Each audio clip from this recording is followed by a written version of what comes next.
ایک پروگرام دیکھ رہا تھا، اس میں آپ نے کہا کہ اس وقت جو یہ جنگ کی صورتحال ہے اس میں ایک لوزر تو امریکہ اور اسرائیل ہیں، ایک لوزر ہمارا ہمسایہ ہے انڈیا.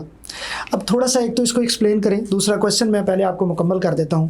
جنگ سے ٹھیک ایک دن پہلے مودی صاحب جو ہیں وہ اسرائیل گئے ہوئے تھے اور وہاں پہ وہ فادر لینڈ مدر لینڈ یہ چیزیں چل رہی تھیں، اور انہوں نے بلکہ کہا کہ کچھ باتیں ہم نے وہ بھی ڈسکس کی ہیں نیتن یاہو کے ساتھ جو ہم آپ کو بتا نہیں سکتے. فوری بات جنگ شروع ہو گئی. جنگ کے 20-25 دنوں میں وہ کہیں نظر نہیں آئے. انٹرنیشنل سطح پہ انڈیا اس وقت کہیں نہیں ہے. اس کو آپ کیسے دیکھتے ہیں کہ یہ اس سچویشن میں پاکستان بہتر ہوا ہے، انڈیا کمزور ہوا ہے، اور انڈیا کس حد تک لوزر ہے؟ اس کو کیسے دیکھتے ہیں آپ؟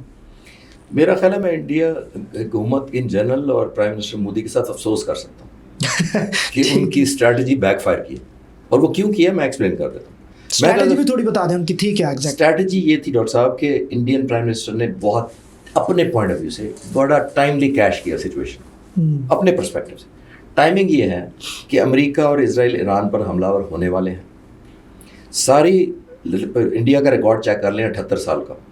میں کوئکلی بتا دیتا ہوں آپ کے ویورز کو، اور خاص طور پر نوجوانوں کو جن کو ہسٹری تھوڑی سی کم ریفریشر ہو. میں نمبر 1 میں اس انڈیا کو جانتا ہوں مسز اندرا گاندھی نے ویتنام میں جنگ اپنے فوجی بھیجنے سے انکار کر دیا تھا. وہ سمجھتے تھے انجسٹیفائڈ وار ہے. مسز اندرا گاندھی نے اوکے. اٹل بہاری واجپئی عراق پر فوجیں بھیجنے سے انہوں نے انکار کر دیا تھا کہ ان ایتھیکل جنگ ہے، ہم نہیں بھیجیں گے. پریشر سسٹین کیا. یہ وہ انڈیا ہے جس نے 78 سال فلسطین کی کاز کو سپورٹ کیا. یہ وہ انڈیا ہے یاسر عرفات کا سب سے قریبی دوست ہے. تو یہ پیکج تو میں 78 سال کا انڈیا کا جانتا ہوں. اب آتے ہیں fast forward to prime minister Modi. تو یہ تو اینٹی اسرائیل تھا ساری کی ساری پالیسیز. آپ دیکھ لیں اینٹی امریکہ تھا، عراق والا، ویتنام والا، اور یہ میں نے سارا. دیکھیے جب آپ اس طرح کا ہوتے ہیں، اچانک انہوں نے یہ سوئچ کیا کہ اب کیونکہ آلموسٹ وکٹری امریکہ اور اسرائیل کے لیے امیوننٹ ہے، آئی کھڑی ہے، تو اپنا جا کے نام لکھوا دیں. پوری جنگ جب سے غزہ کے پر بمباری کر رہا ہے اسرائیل 2.5 سال سے، کسی ہیڈ آف دا اسٹیٹ نے کتنوں نے وزٹ کیا؟ ذرا نکال کے دیکھ لیں.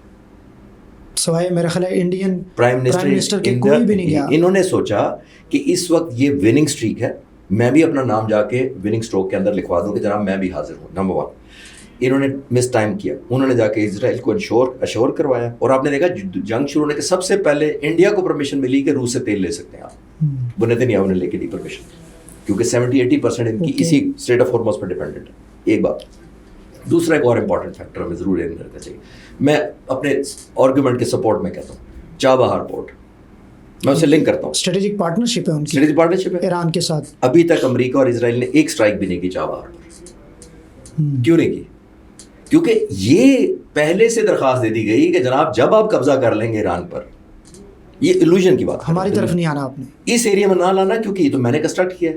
ادھر سے میں نے روٹنگ کر کے افغانستان پہنچنا ہے، ادھر سے میں نے پاکستان کو نقصان پہنچانا ہے. اور لاسٹ پوائنٹ اس کے اوپر یہ ہے کہ اگلے دن جس دن وہ گئے پرائم منسٹر مودی وہاں گئے، اگلے دن پاکستان کے اندر 52 جگہوں سے طالبان حملہ کر دیتے ہیں. طالبان کی آرمی اس قابل ہے کہ 52 جگہوں پر حملہ کر سکے، یہاں تک میں مان لوں گا، بٹ ہماری اسٹرائک بیک یا ہٹ بیک لے سکے اس کے قابل بھی ہے؟ وہ نہیں تھی. کیوں کہا گیا؟ اسپانسرڈ تھا کہ پاکستان کو ادھر انگیج کرو کیونکہ ہم ایران پر حملہ کرنے والے ہیں. تھرڈ بارڈر ایک اگنائٹ کرنا، یا جس کو کہتے ہیں نا وارم اپ کر دینا تھرڈ بارڈر کو. انڈیا سے ہم ابھی فارغ نہیں ہوئے، وہ کہتے ہیں سندور 2 ابھی کرنی ہے.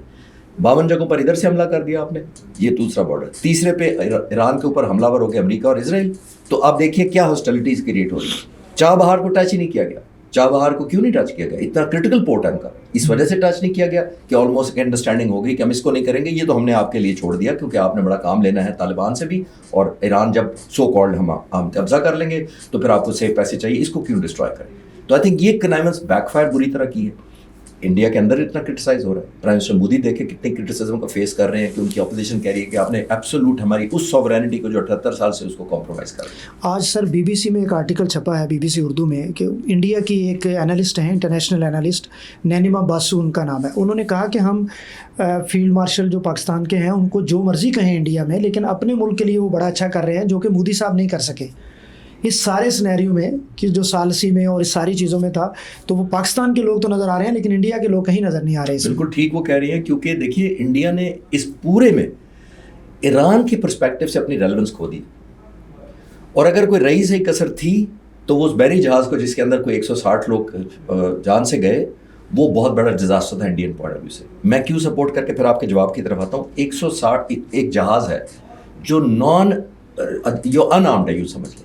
وہ تو مشکوں سے واپس آ رہا تھا انڈیا سے. مشکو نہیں جی, ایک پارٹنرشپ کا ایک ایگزیبیشن تھی, ایک گڈ ول وزٹ تھا, نو آرمڈ ایکسرسائزز. ان کے پریزیڈنٹ آف انڈیا نے پارٹیسپیٹ کیا, پارٹنرشپ ایک فلیگ ہوا تھا ان کا. یہ ہونے کے بعد وہ واپس جا رہا ہے. انڈیا کو 2 چیزیں کرنی چاہیے تھی کہ یا اس شپ کو وہاں سے جانے نہ دیتا کہ آپ یہیں رہیں جب تک آپ کی جنگ لگی ہے, اس کو ہوسٹنگ کرتا. نمبر 2, اگر جانا تھا اس نے واپس تو امریکہ سے اور اسرائیل سے ایک ڈگری آف ایشورنس لے کے اس کو واپس بھیجتا کہ یہ ہمارا مہمان تھا, اس کو گھر پہنچنے دیں. پھر سری لنکا کے قریب جا کے اس کو نیوٹرلائز کیا, تباہ کیا جاتا ہے. انڈیا اس کو ریسکیو نہیں کرتا, سری لنکن ریسکیو کرتے ہیں. تو اگر کوئی ٹرسٹ رہ گیا تھا ایران کا, چاہے وہ ڈکلیئر ابھی نہ کرے, مجھے اور آپ کو تو نہیں بتائے گا ایران, لیکن انہوں نے سبق سیکھ لیا. نمبر 1 تو پاکستان ریلیونس اس لیے ہو گیا, جیسے میں نے پہلے سوال کے جواب میں کہا کہ ہم تو سب ملکوں سے انگیج ہیں. پاکستان کی جو اسٹریٹجی پہلے رہی ہے, مئی 2025 میں بھی جو لوگوں نے کیا, جو ہماری آرم فورسز نے کیا, جو پاک فضائیہ نے کیا, تو ہم تو ارریلیونٹ بقول انڈیا سے ہوتے ہوتے ریلیونٹ ہو گئے دنیا میں. ہم ایک اسٹیبلائزنگ فورس ہو گئے. ہمیں دنیا ایک مانتی ہے کہ پاکستان کو اگنور کیے بغیر اس ایریا میں آپ مینیج نہیں کر سکتے چیزیں. نمبر 1. اور اب اگر دنیا مان رہی ہے کہ پاکستان کو انگیج کیے بغیر اس طرح بھی مینیج نہیں ہو پا رہا, تو یہ ہماری اوور آل بہت بڑی ایک آپ نے جو چیز سر یہ بتائی ہے, میں چاہوں گا تھوڑا سا آپ اس کو ایکسپلین کریں. اس میں کویشچن بھی میرا یہ ہے, ایک آپ اس کو لیمن کویشچن سمجھ لیں کہ اس وقت یہ خبریں آنا شروع ہوئی تھی کہ ایران کا جو بحری بیڑا تھا جو انڈیا سے واپس آ رہا تھا, اس کے اوپر اٹیک ہوا اور اس میں 150 کے قریب جو لوگ تھے وہ خطرے, ان کی زندگی خطرے میں آ گئی. سوال یہ ہے کہ یہ سمندروں کے اوپر بھی کوئی ملکوں کے قبضے ہوتے ہیں, کس طرح سے یہ ڈٹرمن کیا جاتا ہے, اس کو برقرار کیسے رکھا جاتا ہے ان قبضوں کو؟ بہت اچھا سوال ہے آپ کا. اور یہ ہوا کہاں پہ تھا, تھوڑا ذرا بتا دیں. جی, میں پہلے میں بتا دیتا ہوں کہ سمندر کا قانون کیا ہوتا ہے تاکہ ہم بہتر سمجھ پائیں کہ کس کا کنٹرول کہاں تک ہے. دیکھیے تقریباً ہر ملک کا جو 12 ناٹیکل مائلز ہوتا ہے, 12 ناٹیکل مائل تقریباً 20 کلومیٹر سمجھے رفلی, جو ڈسٹینس ہوتا ہے سمندر سے, اس کو کہتے ہیں ٹیریٹوریل زون. اوکے, یعنی وہ آپ کا سمجھے ملک کا ایکسٹینڈڈ حصہ ہے, وہ آپ کی سرزمین ہے, وہ آپ کی سرزمین ہے پانی میں. ٹھیک ہے, 20 کلومیٹر تک. اس کے بعد شروع ہوتا ہے اکنامک زون. اکنامک زون ہوتا ہے تقریباً 24 کلومیٹر ناٹیکل مائل تک. وہ ہوتا ہے جو آپ کسٹمز, امیگریشن, ایلیگل ایکٹیویٹیز کو چیلنج کر سکتے ہیں. آپ کا رائٹ نہیں ہوتا, بٹ یہ رائٹ ہوتا ہے کہ آپ لا اینڈ آرڈر مینیفیسٹ کر سکیں, سیکورٹی مینیفیسٹ کر سکیں. اس کے بعد اکنامک زون ایکسٹینڈ ہو جاتا ہے تقریباً 200 ناٹیکل مائل.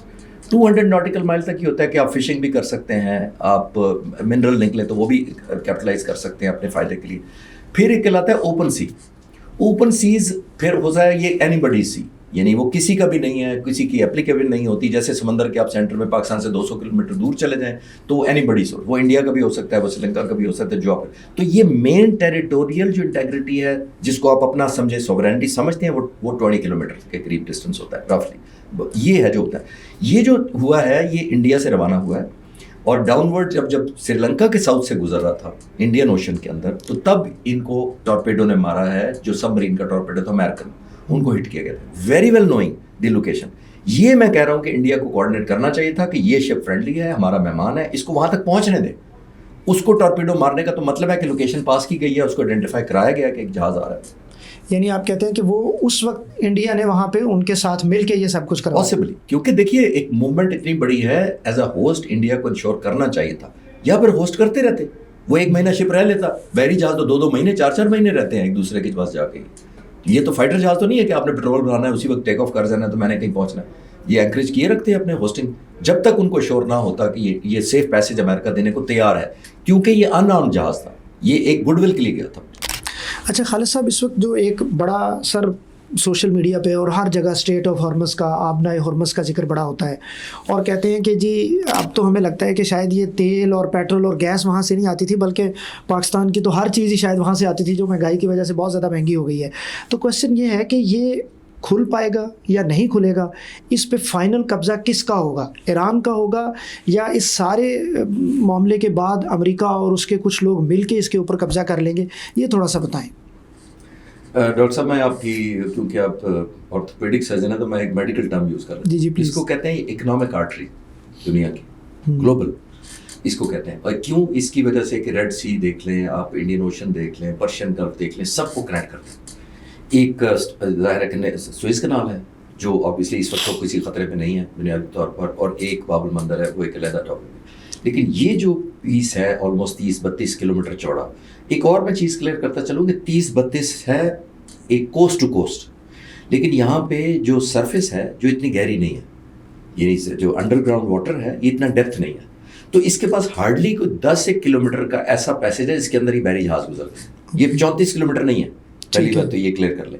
تو اس لیے ٹارگیٹ کرنا بھی ایران کو آسان ہوا ہے کہ اس کو ان کوریڈورز کا پتہ ہے کہ یہیں سے گزرنا. پہلی بات تو یہ ایک unique new found advantage Iran کو ملی ہے. ایران کو یہ تو پتہ تھا کہ یہ اسٹریٹ آف ہارمز کتنی امپورٹنٹ ہے, لیکن ایران اتنی رٹ کی طور پہ اتنا زبردست طریقے سے انفورس کر پائے گا, میرا خیال ایرانیوں کو خود بھی اندازہ نہیں ہوتا کہ وہ آلموسٹ دنیا کا 20-25% آئل نہیں, صرف جیسے آپ نے کہا LNG LPG اسٹوریج, بہت زیادہ کانوائے, سب کو بلاک کر دے گا. یہ ایک نیو فاؤنڈ ریئلٹی ہے جس کی وجہ سے ایران کو پوزیشن ٹو بارگین بہتر ملی ہوئی ہے. جو میں کہہ رہا تھا یہ پاور ٹو ہرٹ ہے نا انڈائریکٹلی. آپ ضروری تو نہیں کہ آپ کسی کو گولی ماریں, آپ ٹریڈ روک دیتے. امریکہ کی بے بسی بھی حیران کن ہے. امریکی صدر نے دوسرے دن کہا کہ اسٹریٹ آف